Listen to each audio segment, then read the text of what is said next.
मैं हूँ मीनाक्षी त्रिपाठी। जी हाँ, आपकी होम साइंस की टीचर। बच्चों, आज हम पाठ 6 पे चर्चा करेंगे। एक प्रश्न पूछना चाहती हूँ। आप सभी ने सोलर सिस्टम तो पढ़ा ही होगा। जी हाँ, सौर परिवार। इसमें सूर्य के अलावा 8 ग्रह हैं। कौन कौन से? बिल्कुल पता होगा आप सभी को, जिसमें पृथ्वी सबसे महत्वपूर्ण ग्रह में आती है। आखिर क्या बात है कि हम पृथ्वी को इतना इम्पोर्टेंट मानते हैं? ऐसा कौन सा कारण है जिससे पृथ्वी पर जीवन संभव हुआ है?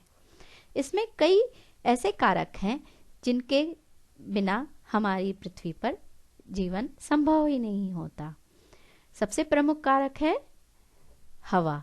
यदि हवा नहीं होती, ऑक्सीजन नहीं होती, तो पेड़ पौधों और मानव जीवन, जीव जंतुओं का जीवन यहाँ संभव नहीं होता। दूसरी जो संपदा पृथ्वी पर मिली हुई है वो है जल। जी हाँ, जिसके बिना हमारा जीवन संभव नहीं है। हम सभी भोजन के बिना कई दिनों तक रह सकते हैं, लेकिन जल के बिना 3 या 4 दिन से ज़्यादा जीवित नहीं रह सकते हैं। तो इस पाठ में हम जल के बारे में संपूर्ण चर्चा करेंगे। जल क्या है, इसका संगठन क्या है और इसकी प्राप्ति के स्रोत। आइए चलते हैं आगे। सबसे पहले चर्चा करते हैं जल के संगठन पर।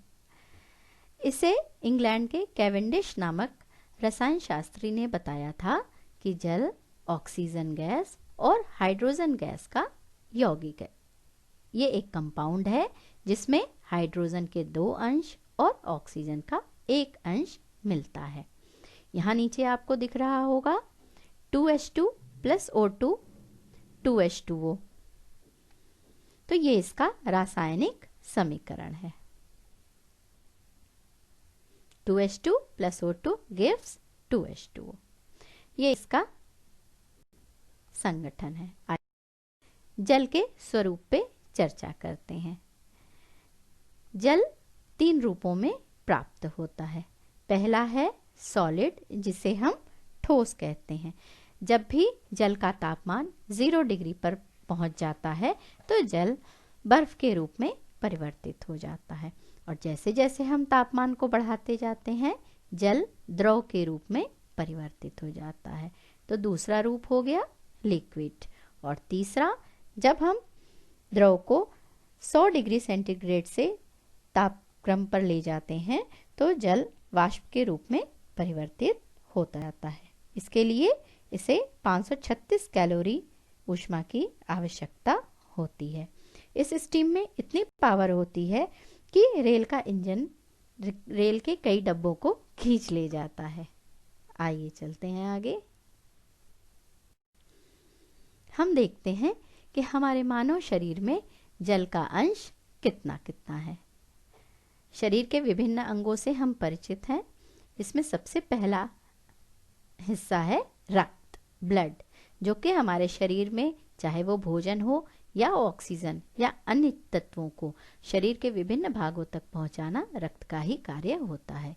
तो इस रक्त में सबसे ज़्यादा जल की मात्रा है, जिसे हम कहते हैं 80%। इसी से ये द्रव के रूप में रहता है।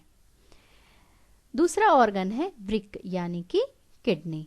किडनी में जल 83% होता है। तीसरा ऑर्गन है मस्तिष्क, यानी ब्रेन। यहाँ आपको इसका फिगर दिख रहा होगा। इसमें 75% जल उपस्थित रहता है।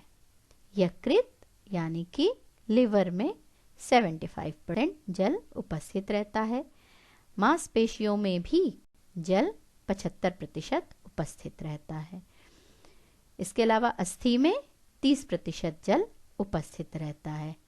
इसका अर्थ ये हुआ कि यदि जल नहीं हो तो हमारे इतने सारे अंगों का कार्य करना मुश्किल है। यदि हम चाहते हैं कि हमारे अंग सुचारू रूप से कार्य करते रहें तो जल की कमी शरीर में कभी भी नहीं होनी चाहिए।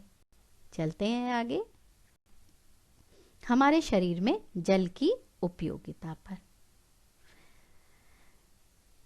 इन अंगों के अलावा जल का हमारे शरीर में अनेक कार्य है, जैसे शरीर निर्माण व उसके अस्तित्व को बनाए रखना। हमारे शरीर के निर्माण में, उसकी संरचना में और हमारे अपने अस्तित्व को बनाए रखने के लिए जल का विशेष स्थान है। यदि जल नहीं है तो हमारा अस्तित्व संभव नहीं है। आपने अभी देखा कि इतने सारे अंग जो हमारे वाइटल ऑर्गन्स हैं उनमें जल की मात्रा कितनी ज़्यादा होती है। अगर ये अंग कार्य करना बंद कर देंगे तो निश्चय ही हमारा शरीर निष्क्रिय हो जाएगा। दूसरे पॉइंट पर आते हैं। शरीर में विभिन्न पाचक रसों का निर्माण करना, बचे हुए तत्वों का अवशोषण करना। हाँ, डाइजेस्टिव सिस्टम जो सबसे इम्पॉर्टेंट सिस्टम है बॉडी का, जो हमारे शरीर के वृद्धि और विकास में सहायता करता है। तो जब भी हम भोजन करते हैं तो अनेक प्रकार के पाचक रस निकलते हैं शरीर में, विभिन्न अंगों में। तो उन पाचक रसों के निर्माण में जल की विशेष उपयोगिता होती है। और जो बाद में डाइजेशन के उपरांत जो तत्व बचे रहते हैं उनके अवशोषण करने में भी जल का विशेष स्थान होता है। आइए तीसरे पॉइंट पर, शरीर में उत्पन्न विकारों को शरीर से बाहर निष्कासित करना। बिल्कुल, जब शरीर में अनेक कार्य होंगे तो निश्चय ही कुछ ऐसी टॉक्सिन्स बनेंगे जिनको शरीर के बाहर निकालना आवश्यक होगा। तो ये कार्य जल भली भांति कर देता है।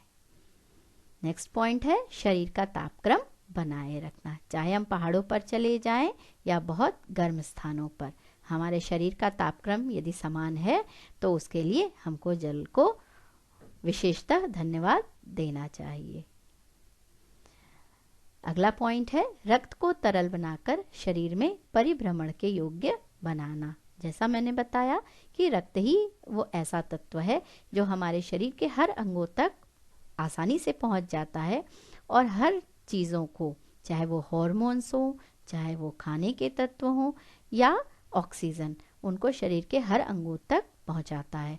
तो इसके लिए वो पतली नलियों में बहता है और उसे तरल बनाना जल का ही कार्य होता है। तो इन कार्यों की उपयोगिता को हम समझते हैं। इसके अलावा हम घर में अनेक ऐसे कार्य करते हैं जहां जल का प्रयोग किया जाता है। सबसे पहले खाना बनाना, बिल्कुल सही, यहाँ पर हम जल का उपयोग करते हैं। सेकंड, पीना, बिना जल के हम जीवित नहीं हैं। यहाँ जल के द्वारा ही कपड़ों को साफ करते हैं, बर्तनों को साफ करते हैं। हमारे पेड़ पौधे जो हमारे जीवन का आधार हैं, जो हमें ऑक्सीजन देते हैं, हमें भोजन देते हैं, हमारा पोषण करते हैं, उनके लिए भी जल की आवश्यकता पड़ती है। इसके अलावा हाइड्रो इलेक्ट्रिक पावर सिस्टम, जो जल हमारे पास बड़े संसाधन के रूप में है, उनके द्वारा हम विद्युत का उत्पादन भी करते हैं। अनेक फैक्ट्रीज में भी जल का उपयोग किया जाता है। तो ये हुए हमारे दैनिक और सामुदायिक कार्यों में जल की उपयोगिता।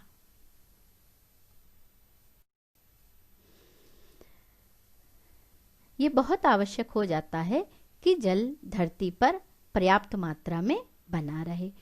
तो इसके लिए ये आवश्यक होता है कि जितना जल धरती के ऊपर एनवायरनमेंट में जा रहा है उतना ही वापस धरती में आ जाए, तभी इसके मात्रा को हम नियंत्रित कर सकते हैं। तो हम एक वाटर साइकिल पर चर्चा करेंगे जिसमें ये बताया जाएगा कि जल किस प्रकार आसमान में जाता है और वापस बादलों के रूप में वर्षा करते हुए नीचे धरती पर वापस आ जाता है। जो संसाधन है जल के, उसमें सबसे मुख्य है वर्षा। वर्षा के द्वारा क्या बनते हैं, जैसे नदियां बनेंगी, झीलें बनेंगी, समुद्र बनेंगे। इनमें जब सूर्य की रोशनी पड़ती है तो गर्मी पाकर पानी का वाष्पीकरण होता जाता है। जैसे यहाँ आपको दिख रहा है, ओशन के द्वारा पानी वाष्पीकृत होकर, इवेपोरेट होकर ऊपर जा रहा है। यहाँ मिट्टियों से भी पानी वाष्पीकृत होकर ऊपर जा रहा है। झरनों से पानी वाष्पीकृत होकर ऊपर जा रहा है। पेड़ पौधों और वेजिटेशन जो हैं उनसे भी पानी वाष्पीकृत होकर के ऊपर जाता है। इसके अलावा ट्रांसपिरेशन है, इसके द्वारा भी भाप बनती है। यहाँ ऊपर जाकर जब टेम्परेचर काफ़ी कम हो जाता है तो कंडेंसेशन होता है और बादलों का रूप ले लेते हैं जल। ये बादल जब इतने अधिक मात्रा में हो जाते हैं कि नहीं रुक सकते तो वो वर्षा के रूप में वापस नीचे धरती पर आ जाते हैं। ये जो वर्षा का जल है, ये कुछ जल तो सतह पर ही रह जाता है धरातल के, और कुछ हमारी भूमि के नीचे परकोलेट कर जाता है। यहाँ परकोलेशन दिखाई दे रहा है। नीचे होती है वाटर टेबल, जमीन के नीचे जहाँ हम पानी देख सकते हैं, महसूस कर सकते हैं मिट्टी में, वो उसे कहते हैं हम वाटर टेबल। तो पानी इनके नीचे धीरे से मिट्टी में चलता जाता है और कभी कभी बेड रॉक में भी जाकर के इकट्ठा हो जाता है, जिसे हम एक्वीफर भी कहते हैं। इसे हम ग्राउंड वाटर कहते हैं। और जो धरातल पर जल रह जाते हैं वो नदियों, तालाबों, झरनों और समुद्र में चले जाते हैं और वापस फिर वही साइकिल कंटिन्यू होती जाती है। तो इस तरह पानी की जो मात्रा है वो धरती पर हमेशा बनी रहती है। धरती का लगभग 71% भाग पानी है और पानी के महत्व को देखते हुए ही हम लोगों ने इसके लिए वो एक दिन सेलिब्रेट किया है, वो है 22 मार्च। इस दिन हम जल दिवस मनाते हैं। आगे चलते हैं। जल प्राप्ति के विभिन्न स्रोत पर। ये तो आपको चित्र से ही स्पष्ट हुआ होगा। जल चक्र में भी मैंने चर्चा कर दी है कि सबसे बड़ा स्रोत क्या है? समुद्र। समुद्र से जो पानी जा रहा है और अन्य जो भी जल के साधन हैं वो क्या करते हैं? वर्षा लाते हैं। और वर्षा से जो जल आया वो पृथ्वी पर जो बहता हुआ जल है वो 3 रूपों में पाया जाएगा: झील, तालाब और नदियाँ। और जैसा मैंने बताया कि पृथ्वी के अंदर जो जल शोषित हो जाता है उसे हम 3 तरीके से वापस धरती पर प्राप्त कर सकते हैं। में आते हैं कुएं, जिन पर हम आगे वीडियो में चर्चा करेंगे, झरने और स्रोत। तो ये 2 मुख्य रूप में जल हमारी पृथ्वी पर उपलब्ध हैं। कुछ तो धरातल के ऊपर हैं और कुछ धरातल के नीचे। कुछ तो प्राकृतिक रूप से धरती के ऊपर आ जाते हैं और हम मशीनों के द्वारा धरती पर ले आते हैं।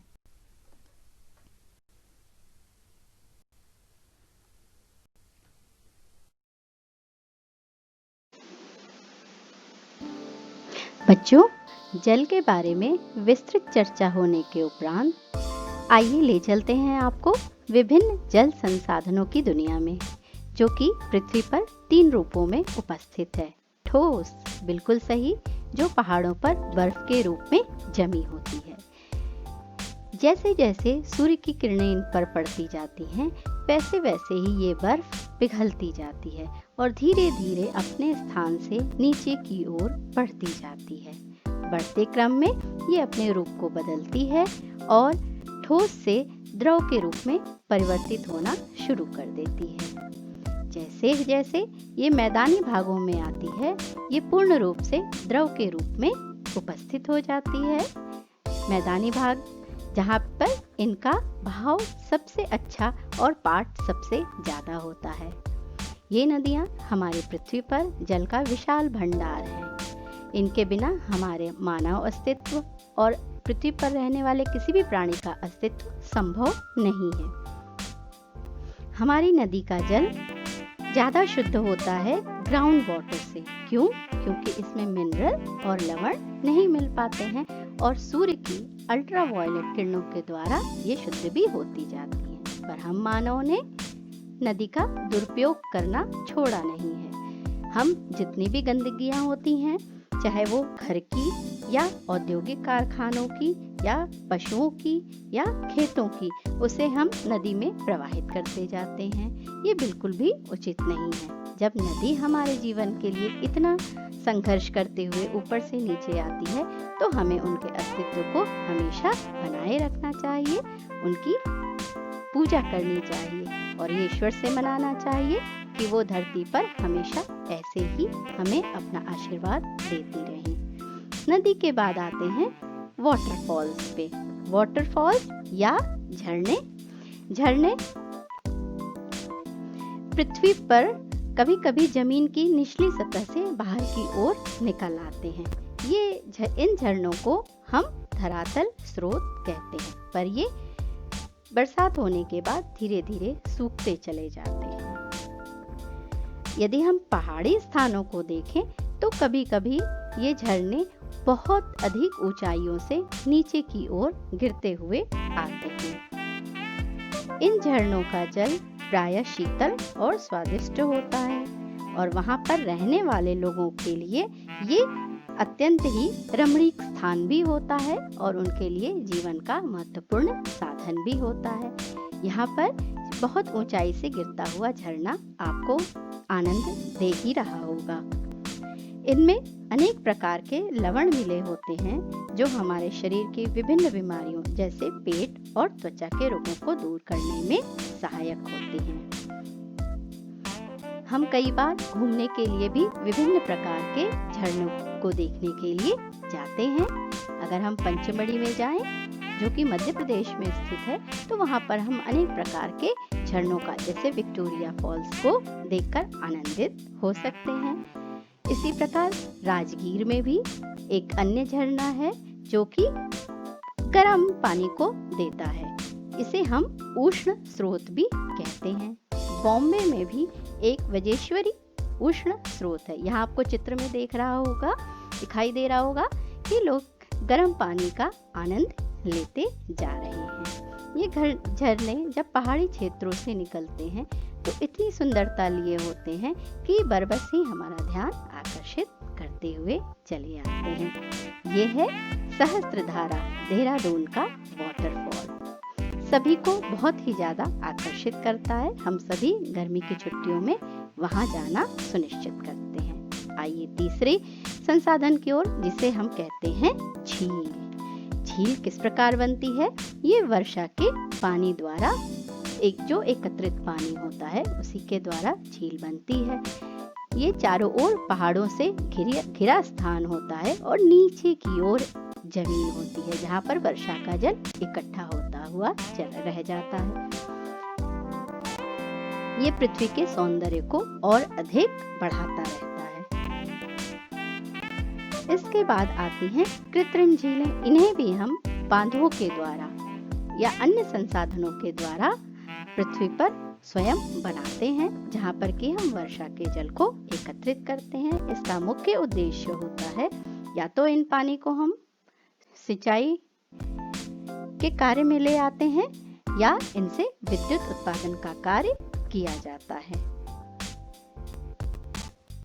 हमारे देश की बहुत से ज्यादा विद्युत का उत्पादन इन झीलों में बनाए हुए डैम के द्वारा किया जाता है। पंजाब में भाखड़ा नांगल डैम इसका एक उदाहरण है। ये झीलें बहुत ही खूबसूरत होती हैं। अगला संसाधन है कुएं। हमारे गांव में कुएं जल प्राप्ति के मुख्य स्रोत होते हैं। पानी वर्षा का जल जो पारगम्य स्तर से होता हुआ पृथ्वी के भीतर चला जाता है और जब कभी किसी अपारगम्य स्तर पर पहुंचता है तो वहीं पर एकत्र होने लगता है। जब हम इस रुके हुए जल को पाने के लिए जमीन में गड्ढा खोदते हैं तो उसे हम कुएं का नाम देते हैं। कुएं दो प्रकार के पाए जाते हैं मुख्य रूप से, जैसे उथले कुएं जिन्हें हम सरफेस वेल कहते हैं और गहरे कुएं जिन्हें हम डीप वेल कहते हैं। उथले कुएं जमीन से 5 से 6 मीटर की गहराई लिए होते हैं और गहरे कुएं जमीन से 30 मीटर से भी अधिक गहराई के होते हैं। जितना अधिक गहरा होगा उतना ही शुद्ध जल हमें प्राप्त होगा।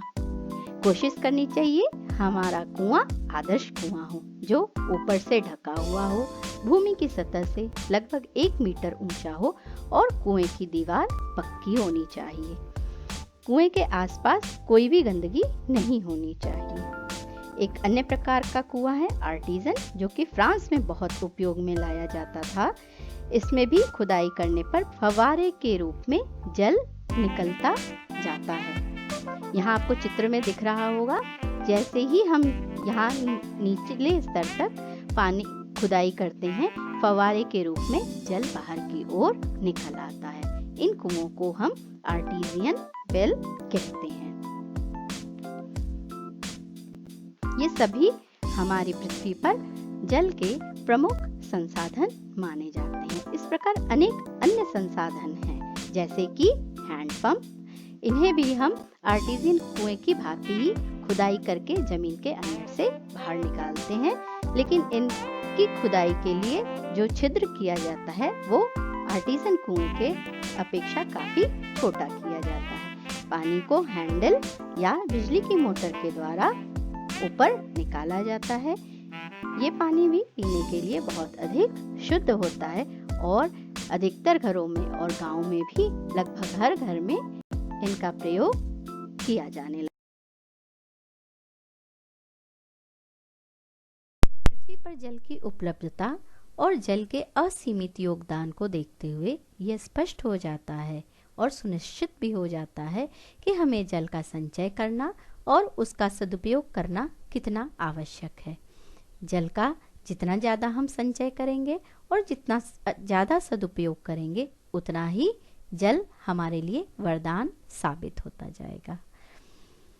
अगली क्लास में हम इसके अगले टॉपिक का अध्ययन करेंगे। जल्दी मिलते हैं। तब तक के लिए आप सभी खुश रहें, स्वस्थ रहें, प्रसन्न रहें। Thank you and have a nice day.